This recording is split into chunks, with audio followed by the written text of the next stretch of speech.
tour. I do comedy, if you didn't know that. Well, it's not really comedy, it's just funny shit. It's road stories, crazy things that happen on the road, horrible things that happen in locker rooms, things you can't tell your wife about, or your ex. Other than that, yeah, it's been a rough week. Yeah. But you know, I'm really busy right now. And if somebody would have told me 12 years ago, Jake, you're going to be really, really freaking busy in 12 years. You're going to be doing movies. You're going to have your own podcast. You're going to be working for a new wrestling company called AEW. There's going to be a movie being made about your life. Yeah, that's in the works. And there's going to be a 2-hour special on A&E on the 26th of this month. You really need to catch, because it pretty much lays out my whole life. The trials, the tribulations, the horrible stuff, the good stuff. But there's a lot in it that might help you or somebody you know. A lot of it's not addiction, of course. I'm a successful recovering alcoholic addict. And I've got 12 years sober now.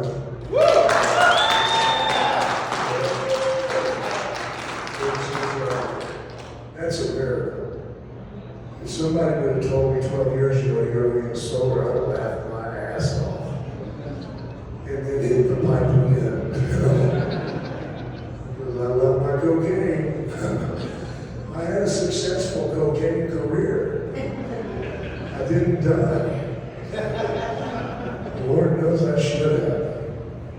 And you young kids, I'm really going to try to watch my tongue, but I'm sorry. Because I know I'll bulk up something.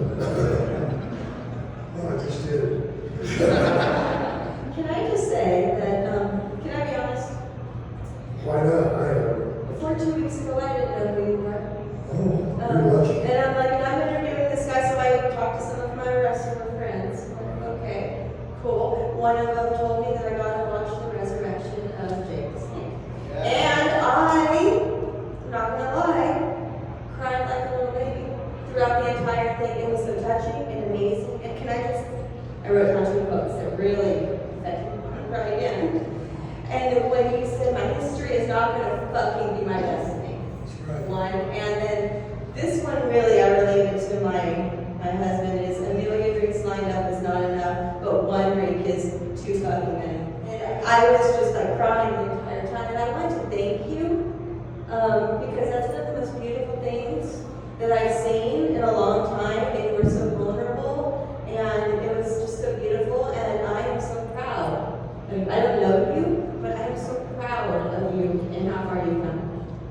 So thank you.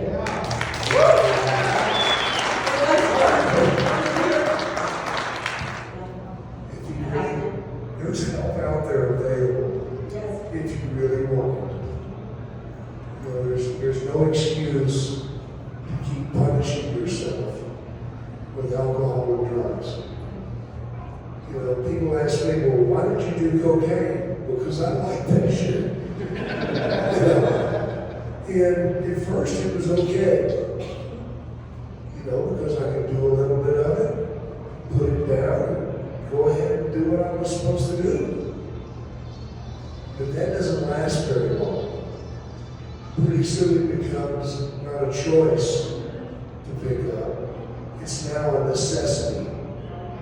When anything becomes a necessity, it handcuffs you to them. And all of a sudden, that little fun thing you were doing is now king of your world, and you're a slave to it. It's no fun being a slave. You know, I wish I could have quit a million times. You know, quit a million times. But it didn't finally happen until I was flat ass, broke, busted, beaten, waiting to die, trying to die. When one of my other friends would die, I would get pissed off at God because he gets to go and I don't. Man, that's wrong. That's wrong. So, the journey's an uphill battle, but you can do it.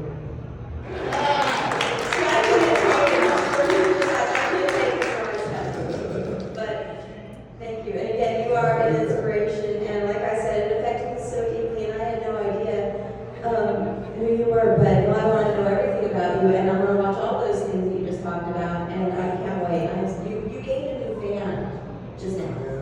So thank you so much. Well, it was tough filming the resurrection because I had to open it up and let you see my vulnerable parts. You know, and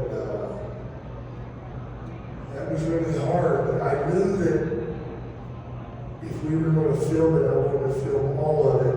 And those cameras were on me. The only time they weren't on me is when I was in the damn bathroom. And I wondered about that. Because they watched me like a hawk. And they had to, man. Because the disease is very cunning. You know, it'll make you lie, it'll make you steal. It'll make you do things you never thought you would do. You know, I mean, I gave up a career when I was at the top of my game. I gave up my kids, my wife, my home, everything I had. I gave up to a drug. And I look back on it now and I'm just like, God Almighty, you screwed up. Because at the time I didn't think it was a big deal. Because that's the disease. The disease tells you, oh, it's not a big deal that you're giving up your automobile for drugs. I traded a weekend Continental for an ounce and a half of cocaine. Are you kidding me? It was a crap car, but it was better than that. I tell you, I'd like to open it up to questions. Because I'll sit up here and I'll just ramble on and ramble on. Oh, Jesus, look at that hair. My question is more of your WWF career. What was your favorite match that you were put through? And what was your least favorite, worst? Okay. My favorite match would have to be the Steamboat. Because him and I, when we were out there, it was like magic. I mean, we didn't have to talk to each other. These guys today, they go out and practice their match. I've never practiced a match in my life. I might tell you, hey, watch out for the clothesline. I won't clean your clock. You know? But other than that, that was it. You know, we knew what the ending was. The ending is the DDT. How we got there was between us. And it was just so magical the way that we worked together. It was so much fun. I mean, I would have wrestled Steamboat for nothing. That's how much fun it was. But I'm glad I got paid. I know that screwed me, but I still got paid. As far as my least favorite, that's the easiest one. Vader. That big ton of shit.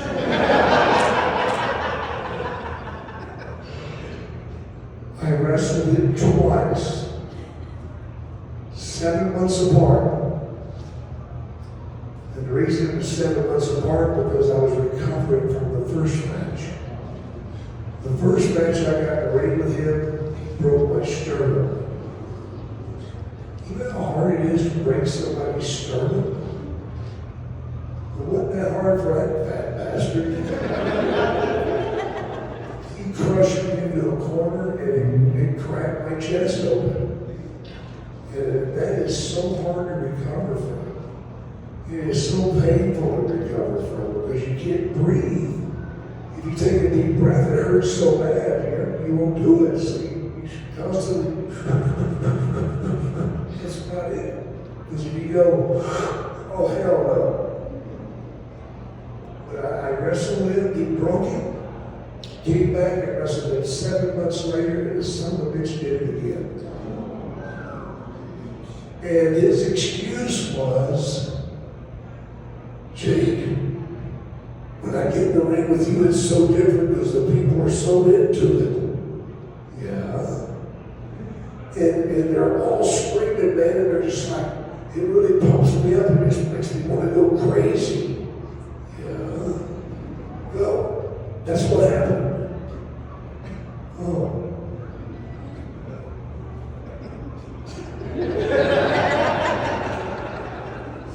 Maybe if I put my thumb in your ass. I just looked at him and I said, dude, who the hell, man? I'll never wrestle you again. And I told him, man, I'll never wrestle you again. I don't give a shit. That inspired me. I'll never get in the ring with him again. Wrestling is hard enough when you got two people out there that know what they're doing. When you put somebody out there that can't control their own energy, that's dangerous.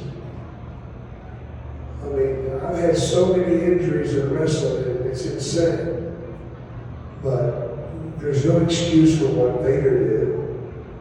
There was no excuse for what Honky Tonk did to me. He hit me in the head with a real guitar.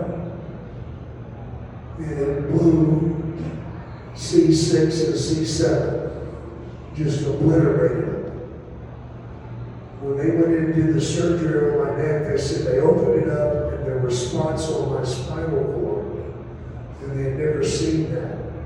And then they touched the spots and the spots would just fall off. And it was my disc, my disc had exploded. So, no excuse for that.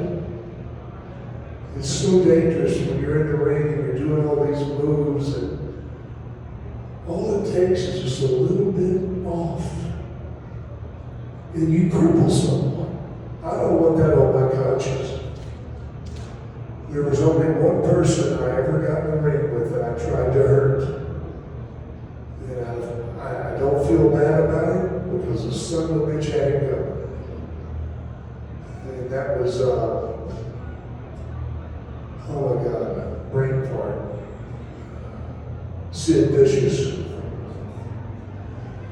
I had neck surgery and came back and I was wrestling Sid.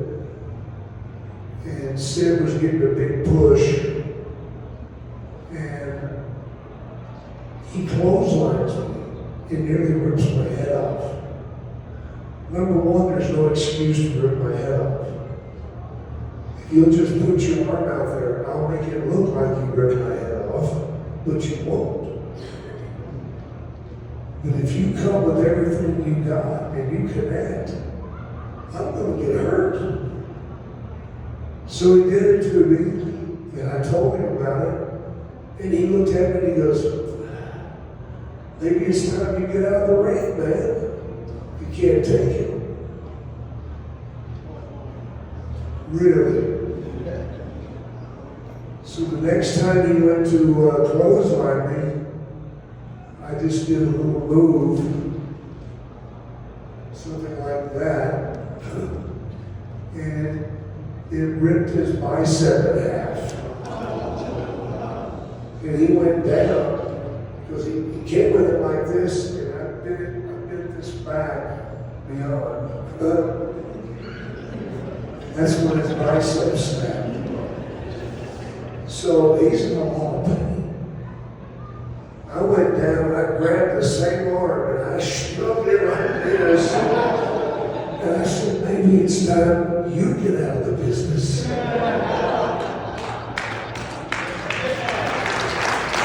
Who's next? Yes, sir.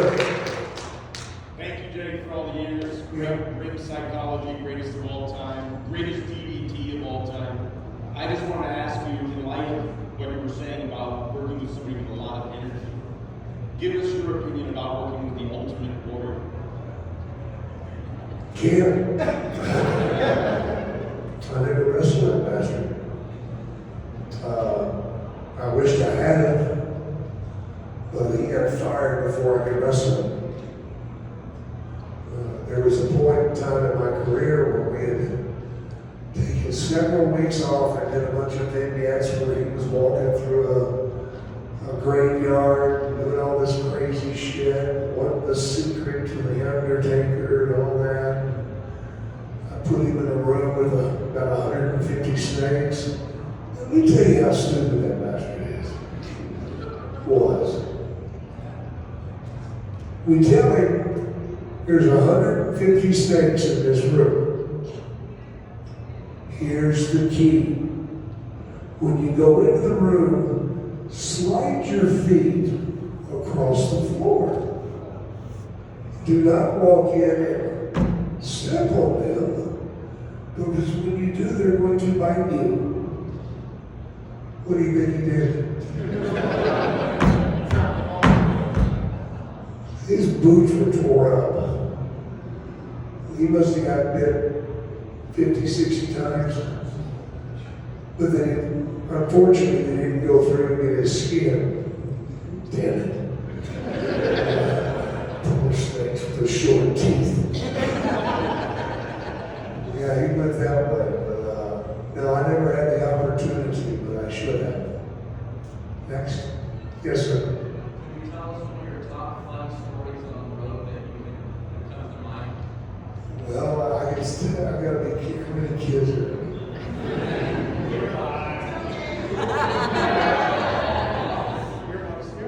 Well, I'll tell you what, I got one. You'll love this one. You'll love this one. We were wrestling in Michigan around Detroit, and me and Hacksaw were riding together. And after a match, there was a gentleman's club, which I thought were for gentlemen. Me being a gentleman, we went. And we stayed way too long. Drank way too much. To the point that I don't remember who drove. I don't remember leaving the place. I don't remember getting back to the hotel or going to bed. But one of my responsibilities was to take care of the snake. But this night, I didn't remember to do that. And it was about 0 outside. And I wake up the next morning, I'm like, oh my God, where the hell's the snake? And I wake Jim up, Jim, where the hell's my snake? I don't know where your damn snake is, you son of a bitch, leave me alone. Aren't you a bitch? To myself. And I went out and I popped the trunk to the car and I grabbed the bag and I'm like, ooh.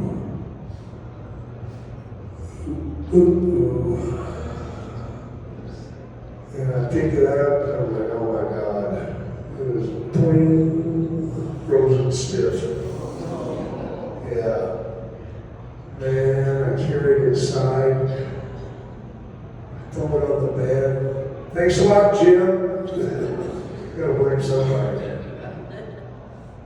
And it was dead, of course, very dead, very frozen. And now I'm panicking.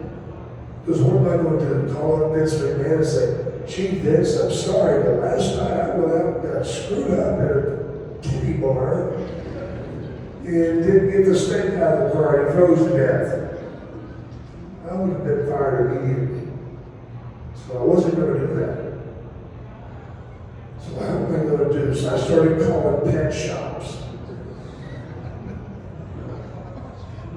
Yeah, we got one that's about 12 footers, no, 12 inches.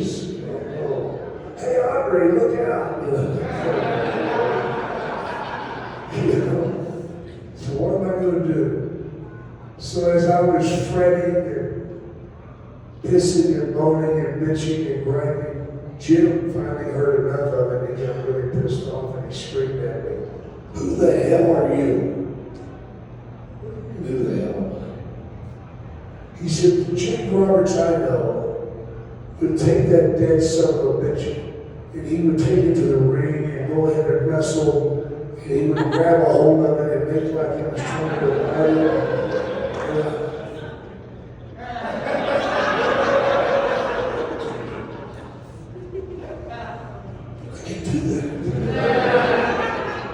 So I had to put him in the bathtub and get him unfrozen. So I took him to the show and reached in the bag and grabbed it. You know, went after the guy with it, did all sorts of crazy shit. People went nuts. Because I was doing a lot more than I normally do with it.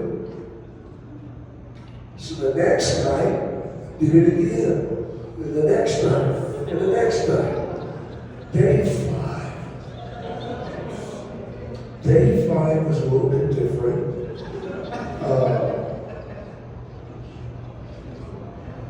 I decided, because I would grab the snake and let it come to my neck, and oh my God, he's overpowered me. Oh, I'm going to do shit. I had to take the mouth shut. It was the second night his mouth just kind of flew open. It didn't do anything else. Didn't look good. So, the 5th night, I'm out there doing that shit where it's coming after my neck and stuff. And then I did a forward roll. I guess the snake got tangled up in my legs or something. Because whenever I came back to my feet, I got the thing right on my neck, and the people they're not screaming. They're like,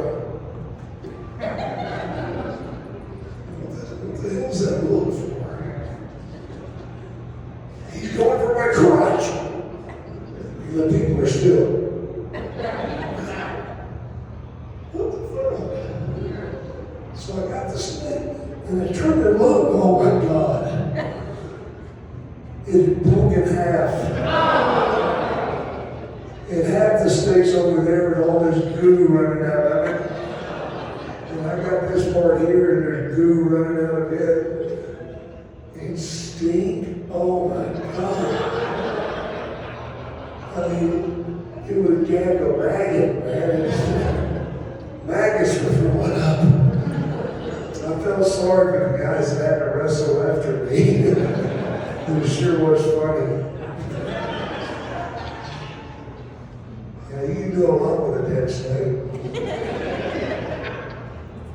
Next question. Yes, sir.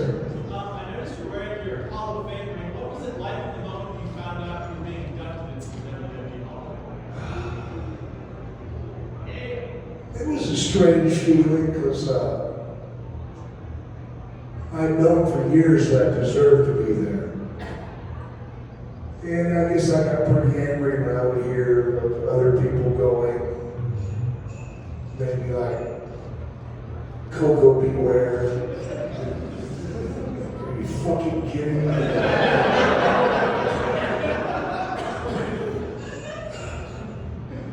There were a lot of guys that are in there that shouldn't be in there, but yeah, that was kind of tough. But then to finally get the tag to go in, I realized that they believed in me. Because the reason they hadn't put me in was because I was a train wreck. You know?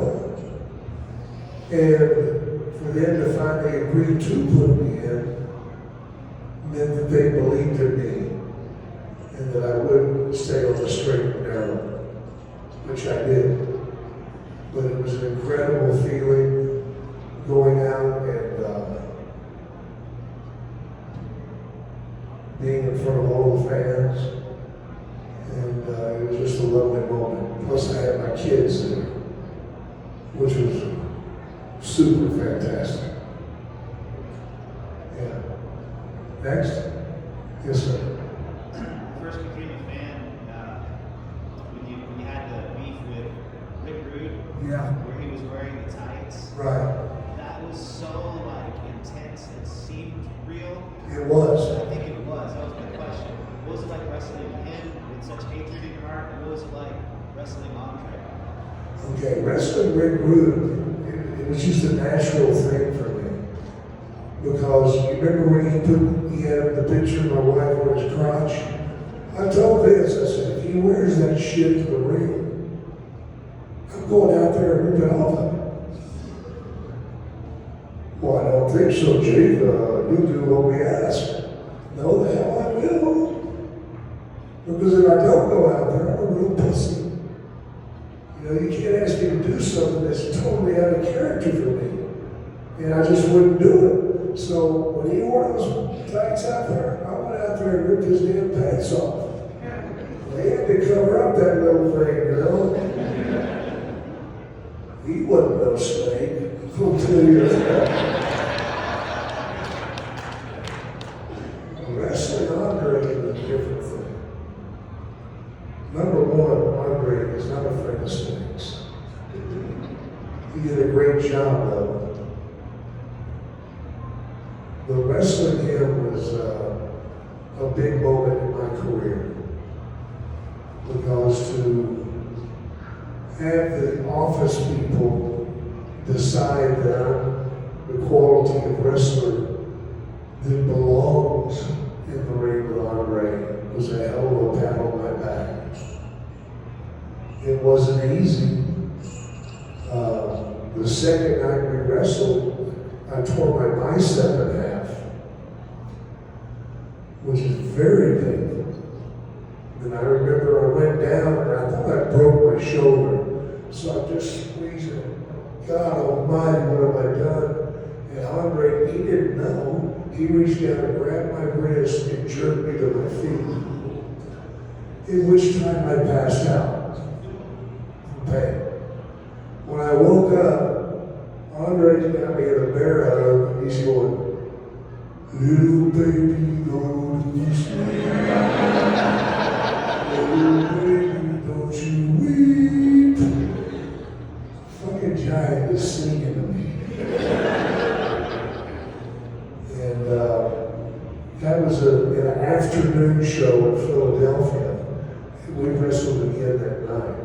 I never took a day off for it. Never took a day off. Next question. Somebody's there. Way back there.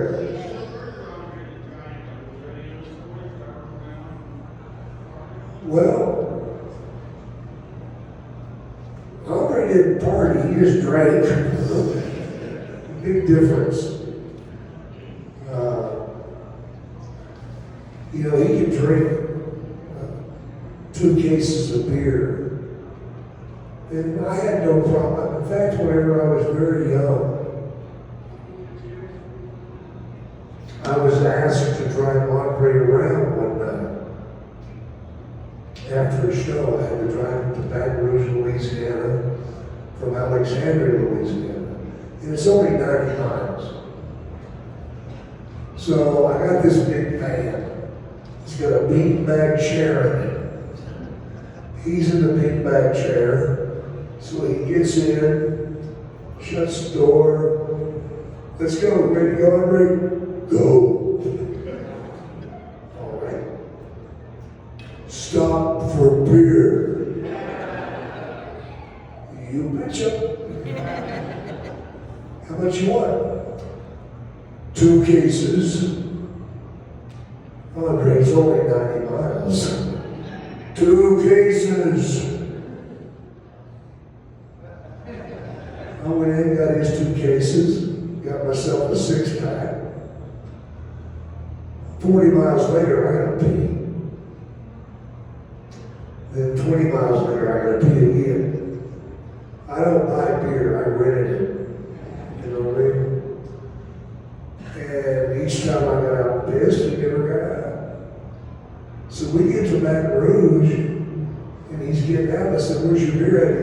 finished. You drank it all? Yes. Damn. So now I'm like, I know he pissed back here somewhere. So I'm feeling around the carpet. He didn't. I don't mind somebody out drinking me. That's not a big deal. But the fact that he didn't piss bothered me for years. I mean, I'm thinking, what's his bladder like? It's got to be like this fucking big. Yeah. Over here, there was a question. Yes, sir. So I'll get a little personal. I just want to congratulate you on being so. Thank you. What got you? What? What got you? What made you go down that road? What made you go down that whole addiction? What started it for you? What made me use? Yeah. Okay. Try and die. I've been raised, abused sexually at a young age. I was very ashamed of who I was because my mother, I was a product of rape. My father was dating my grandmother and she passed out and he went in the next room and raped a 12-year-old girl. That was my mom. And as if that wasn't enough, he married my mom. And then 2 years later, turns around and rapes her sister. And got her pregnant too. So I was pretty ashamed of where I came from. And I didn't believe in myself because I didn't have a father figure, to help me. It is so important for you fathers to tell your kids that you're proud of them. It means so much. It means much more than a friggin' toy or a pony or whatever. All that kid wants is your time. That's all that kid wants. I promise you. And since I didn't get those things, I drank to forget about those things. And being unsure of myself whenever I got into wrestling because my father did not want me in wrestling. But he told me that I was gutless, he was ashamed of me, and I'd never amount to anything. So that was his pat on the back. My upbringing is what started me drinking that night. I came from an alcoholic family. My grandfather was an alcoholic. It's in people's genes, trust you. It is in people's genes. But the more you do, the more you need. And the sad thing is, no matter how bad your problem is, a case of beer at 8 Ball is not going to make it go away. You'll just forget about it while you're fucking passed out. Don't pick up. Anybody else? Yes, ma'am. Can you talk a little bit about when you had King Cobra fight off yourself? My favorite night. Oh, yeah. It was a great night. Well, the first thing that happened was Macho Man came to my locker room. He says to me, "So I hear we're going to do the thing tonight with the steak. Is that right?" Yep. Cobra's going to bite you. Are you absolutely sure that steak's fixed? Fuck yeah. Maybe it is, maybe it isn't. Stranger things have happened in the WWF. you might want to take my Intercontinental Heavyweight Championship. Like, dude, you're a fucking psycho, you know that? Maybe I am, maybe I ain't. But I'll tell you this, Mr. Roberts. Before that snake bites me, he's gonna bite you. What? Yeah, like right now. Or we gotta fight. You want the snake to? Yeah, I want the fucking snake to bite you. So I got the snake out, pulled my pant legs up. He bit me. As soon as he let go, my shoulder is right there in my face. Don't take no fucking pills, don't take no elixirs, don't take no antidotes. Don't drink nothing. Just stay right there or watch you and see if you're gonna die. So I sat there like 20 minutes and he's like, I guess we'll do it. So I was a little pissed off. So when he got in the ring, and I tied him in the ropes, I turned my back to him, because I grabbed the snake,